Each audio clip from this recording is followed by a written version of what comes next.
So in this video, we focus on Eddie Ratcliffe and Scarlett Jenkinson, and in particular, what took place immediately after the murder of Brianna Ghey. In this video, we'll also be taking a look at their internet search history, what these two individuals got up to after the murder of Brianna Ghey, and also Eddie Ratcliffe's behaviour when he gave evidence in court. So before we touch upon the timeline and what took place after Brianna Ghey's murder, it's important for me to set the scene for you. Now, Scarlett Jenkinson, she was diagnosed after the murder of Brianna Ghey with traits of autism and high anxiety. And Eddie Ratcliffe, he was diagnosed as being autistic and suffering with selective mutism. So that basically means that at this point in time, Eddie won't communicate with anyone verbally apart from his mother. Now, when it came to giving evidence in court, they gave evidence in two completely different ways.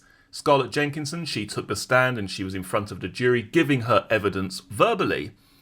Whereas Eddie Ratcliffe, he was in a separate room in the court giving his evidence via typing. So the barrister would ask him a question and he would type away on his computer and it would come up on the screen for the jury and the prosecution to see. It's also important for me to emphasise the fact that both of these individuals were diagnosed after they had been caught. You'll understand the importance of this as we continue on with this video. So firstly, let's focus on what transpired after the murder of Brianna Ghey. Now we know that Mr. and Mrs. Weiss, the two dog walkers who were out walking in Linear Park that afternoon, they discovered Brianna's body and called the police at 3:13 PM. Shortly before this, they had seen Eddie and Scarlett flee the scene by leaving the path and entering the field behind the bench. Eddie and Scarlett then make their way back in the direction of the car park. Eddie and Scarlett are then seen on a number of different CCTV cameras during this walk, where Scarlett then returns to her home address and Eddie Ratcliffe makes the short walk back towards Ratcliffe Library. So it's important at this point in time that we go back to what Eddie Ratcliffe claimed happened in Linear Park. Now, his version of events was that he was with Brianna and Scarlett that day. Brianna was sitting on the bench and he needed to go for a wee. So he got up, he went over to these trees located close to the bench area. He went behind the tree to have a wee, and during this time of peace and tranquility, when he was admiring the view, admiring the trees, his own words, he heard someone hit the floor. He turned around and he saw Brianna being attacked by Scarlett. Not with his knife, with a knife that Scarlett had taken with her that day. And then the police said to him, "Well, Eddie, why have you got blood on your jacket?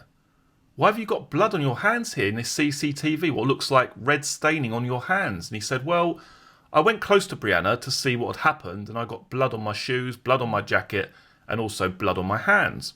So bear that in mind as we continue. Because what I want to focus on here is Eddie's behaviour on the CCTV footage. Now, it's my opinion that Eddie Ratcliffe cut himself during the attack on Brianna Ghey. I believe that Eddie Ratcliffe was the person who was wielding the knife that day, and it was Eddie Ratcliffe who killed Brianna. What I want you to do is focus on his behaviour on this CCTV footage, what I'm about to describe to you when he boards the bus and also during his walk home. Now, he is shown on CCTV boarding the bus outside Ratcliffe Library. Now, this is also quite an interesting point because just a few hours earlier, they had met Brianna outside that very place. So he's catching a bus where he had just met Brianna a few hours earlier before killing her. He is shown on CCTV boarding the bus outside Ratcliffe Library with his hood up and his sleeves down over his hands. He gets his ticket and goes to the back of the bus. His right hand appears to be in the sleeve of his jacket as he gets on. So just put this in your mind. He's right-handed. Eddie is right-handed. His right hand is inside his sleeve. Then he sits down. Whilst he's sitting down, he was looking down at his hands. And in fact, when he got up, we can see he had something in his hand which is most likely to be a mobile device. He's moving his right sleeve in the arm of his left sleeve while he's on the bus. So picture this. He's got his right hand inside his left sleeve. So imagine putting your hands together and putting your right hand inside your left sleeve. In my opinion, he's doing this because he's cut his hand. He's cut his hand and he's trying to hide it. It's either because it's covered in Brianna's blood or he has cut himself during the attack of Brianna. Now, when Eddie Ratcliffe was arrested the following day, he was found with the following injuries. He had a tiny little cut on the palm of his hand. He had a scratch to his left eye and a cut to his right forearm. Now, to offer an explanation for these wounds, he said, well, the cut on the palm of his hand, that had been caused either by cutting food or playing with his knife in his bedroom. The scratch to his left eye, that was caused by a cat. And the cut on his right forearm was caused by chopping limes. Now, bearing in mind, he's right-handed. So how he's managed to cut his right forearm, chopping a lime with his right hand, to me is, highly, highly unlikely, shall we say. Let's just factor that in. As I say, I feel that these are all injuries that he sustained whilst attacking Brianna. So, after he gets off the bus, he makes a phone call to his mum. In one clip taken from a camera affixed to a house, a neighbour's house, his hand is seen in the left sleeve of his jacket. The barrister then says, in fact, in that clip, we couldn't see his hands at all. As he enters his home, he is shown with his hood down and his jacket open. So Eddie returns to his home address, and shortly after this event, he starts to make some online searches. Eddie searched for get help with anxiety, fear and panic, exercises for stress, stress busters, how to calm anxiety, and help with PTSD. So these are all searches that Eddie performed after he got back home. Yet when this case came to court, he said in court, I don't know what anxiety feels like. I don't know the feeling of fear. No doubt down to his special diagnosis, which we'll get onto later on in this video. But he openly claimed in court, I don't know what the feeling of anxiety is. I don't know what it feels like to feel fear. Yeah, as I say, the first thing he does when he gets home is get help with anxiety, fear and panic, exercises for stress, stress busters, how to calm anxiety and help with PTSD. Later that afternoon, he visits the following web pages: how to stop worry, meditation to stop anxiety, and coping with tragedy and tragic events. He then later visited the following web pages: how to clear mind of unwanted thoughts, side effects of ibuprofen, and painkiller to treat inflammation. Key one there at the bottom, painkiller to treat inflammation. I believe that's because, again, he's injured himself during the attack of Brianna. I feel that that is what that particular search is in reference to. Now, after the murder of Brianna Ghey, Eddie and Scarlett exchanged a number of messages. They were trying to keep it cool, calm, casual, like nothing was wrong here. How's your cat? How are things at home? This, that and the other. But occasionally there would be some news on the BBC website or in the local newspaper or whatever online, and they would share this information between each other, keeping each other up to date with the latest developments in the investigation. Now, the following day, February the 12th, very early on February the 12th, Eddie is looking at another webpage, 6 ways to calm your fight or flight response. Eddie then visits pages relating to 11 natural ways to lower your cortisol levels. And then at 10:04 AM he watched a video on YouTube with the title Transcendence Meditation, Powerful and Calming. So what I want us to factor in here is that after the murder of Brianna Ghey, Eddie is consumed with anxiety.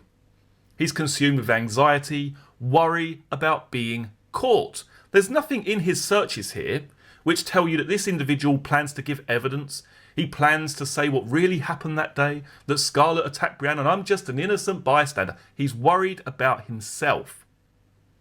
He's focused on the anxiety and fear that he himself is feeling.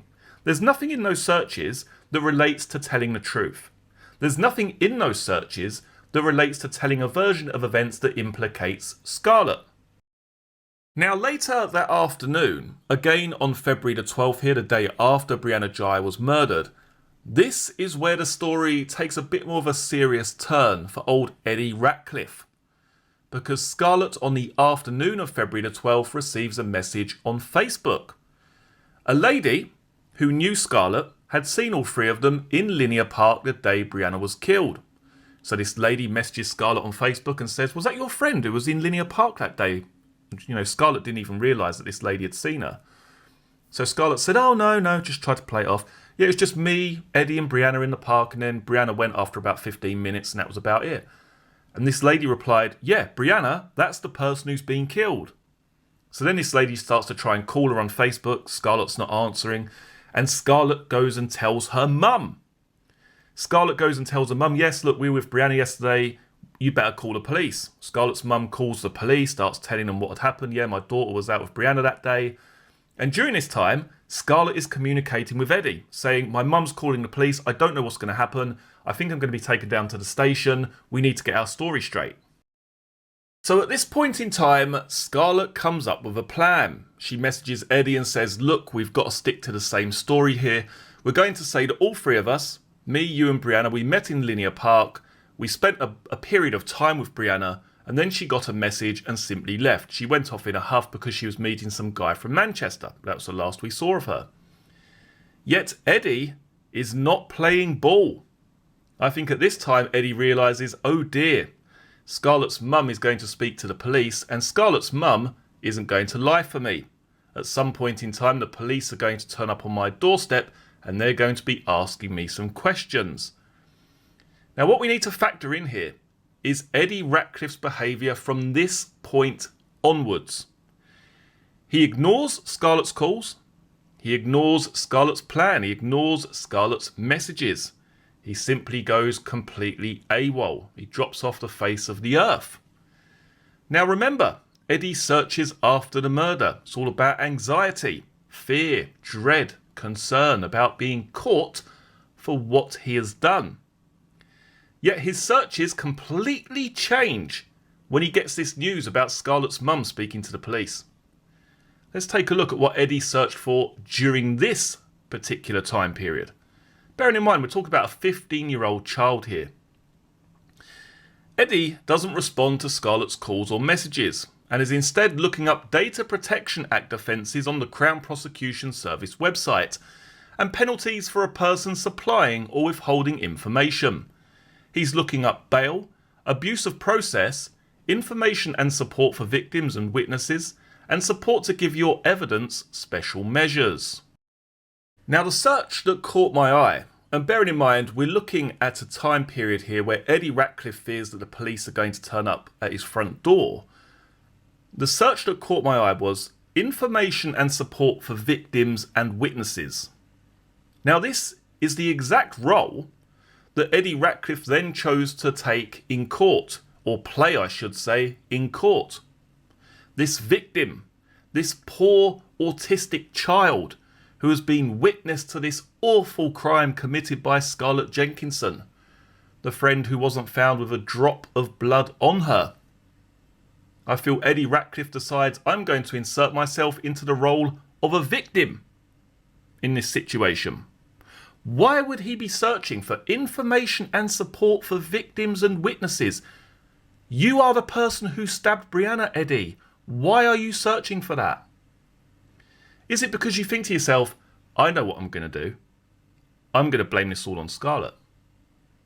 I'm going to say that, yeah, I was out for this walk with my friend that day and I met someone, Brianna, who I'd never met before. We're out for a walk. I went for a wee behind a tree. I was admiring this wonderful scenery in the distance. And all of a sudden, Scarlett starts attacking Brianna. In my opinion, this is a very calculated individual.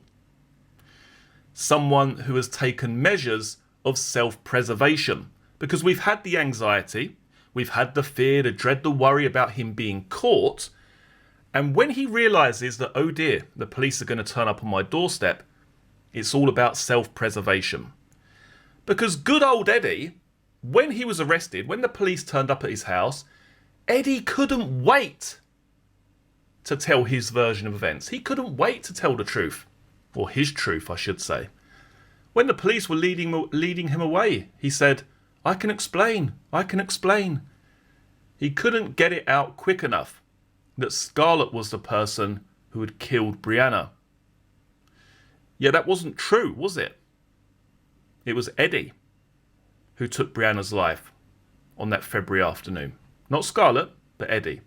Again, I want to make it clear that both of these individuals are as guilty as each other. But the person who I believe committed the physical act against Brianna is most definitely Eddie Ratcliffe. So when Eddie Ratcliffe was taken into the police station and he was questioned by the police regarding these matters, they gave him a football to play with. Now this was because Eddie was very anxious. He's a very anxious child, Eddie. He talks very quietly and he didn't make eye contact during the police interview. All the very commonly known traits of autism, easily researchable, in my opinion. And I want to make it clear at this point that I actually don't give a toss about Eddie Ratcliffe's special diagnosis after the murder of Brianna Ghey. I couldn't care less about what Eddie has now been diagnosed with because, of course, as a 15-year-old child, you would imagine that being arrested for stabbing someone 28 times is going to have quite a psychological effect on you, isn't it? Because really, Eddie, all that Eddie is worried about, in my opinion, is himself, which is demonstrated in these searches. Information and support for victims. You are not a victim, Eddie. You have just murdered a poor, defenceless individual. Let's make that perfectly clear. So I don't care about the special diagnosis after the event. Couldn't care less. Could not care less. What I'm interested in is, well, okay, did the school pick up on this? Has Eddie been diagnosed with anything before he murdered Brianna Ghey? Well, that wasn't mentioned in court at all. We don't have anything from a school report saying Eddie can't speak in class, Eddie's autistic, nothing. Absolutely nothing. Yet once he has been caught for murder, he's now being diagnosed as being on the autistic spectrum and suffers with selective mutism, which means he can't communicate verbally with anyone apart from his mummy. Now in court, this individual was given a fidget spinner. He was able to do crosswords. He wasn't even really following along with the evidence from what we could gather. Some days he didn't even turn up in court and it was beamed into his unit where he's being housed. But like I say, it's really important, I believe, to look at who this individual was before he was caught. That's the baseline. That is who this individual is normally. The planning, the text messages, the messages to his other friends talking about gay people. We don't see Eddie being very literal in those messages. We don't see any sort of overriding signs of autism. We don't. This all comes in after Eddie Ratcliffe was arrested. It's important.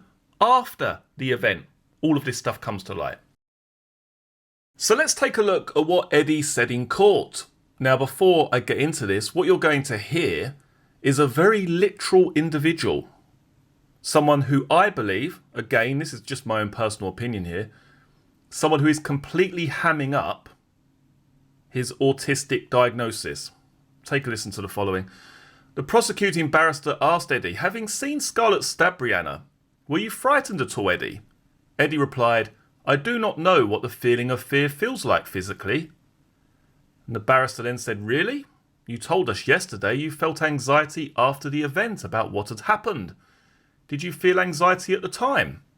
Eddie replied, did I say that I knew that I was feeling anxiety?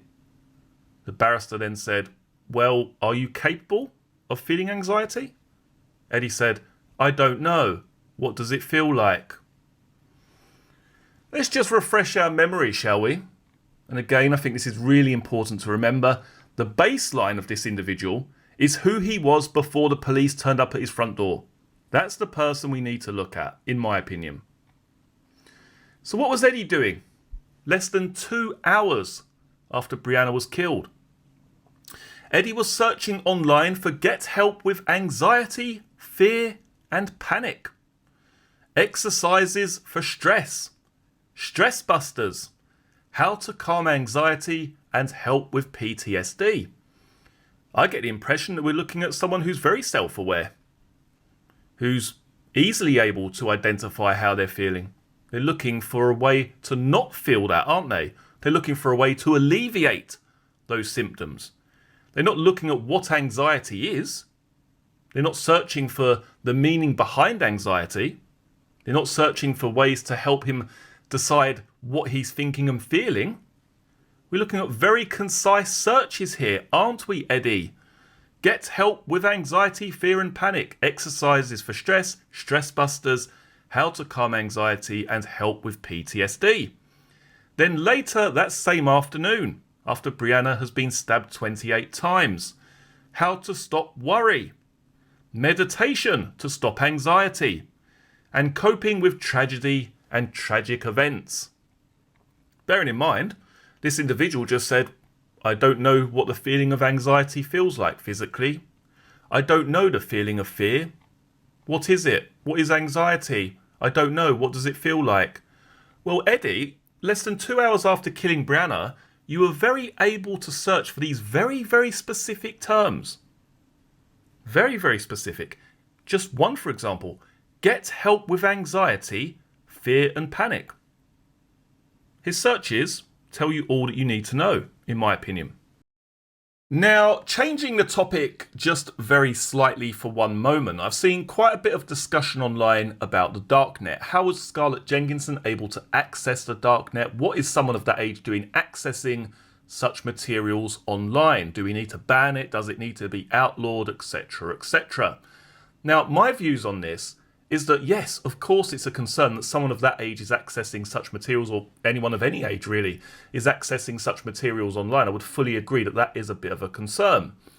However, the topic which hasn't been discussed in this case, it hasn't been brought up during the trial, it hasn't been discussed by the police or any of the families involved in this case, is the weapon itself. Why did Eddie Ratcliffe's parents decide in December of 2022 to import an illegal offensive weapon back into the UK? We're not just talking about the hunting knife here. We're talking about a set of throwing knives.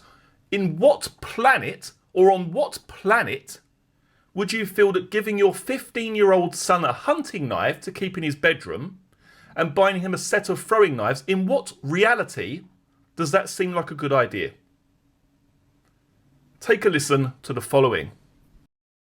The messages continue on the 1st of January 2023, when Eddie tells Scarlett, "Spent my money, I bought a knife."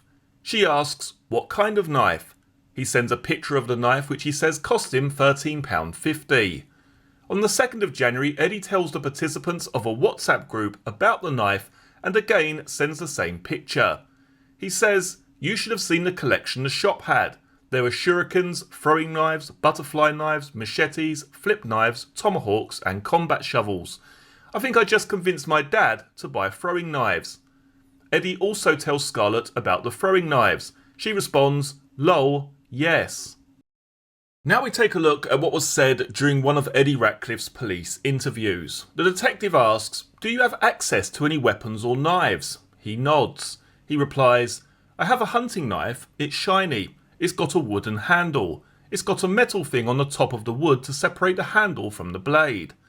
He is asked to draw the knife and does so. Eddie says his dad bought the knife on a holiday in Bulgaria. The detective asks, "Did you buy or bring back any other knives or items back?" He replies, "We bought throwing knives. We thought it would be fun. Throwing knives that you throw at a wall and they stick in. I'm not sure if it's a sport or not." The detective asks, "How many of those did you bring back?" He replies, "They was in a packet of 3. "Have you used these knives?" He responds, "On the fence in our back garden." Now, when this was discussed in court, they said to Eddie Ratcliffe, "Well, when you bought these knives back in December of 2022 during your family holiday to Bulgaria, how did that come about? Did you just go in the shop and buy them?" And he said, No, my family was with me." So why would you take your 15-year-old quote-unquote autistic son into a shop that sells shurikens, which are those throwing stars, throwing knives, butterfly knives, machetes, flip knives, tomahawks and combat shovels?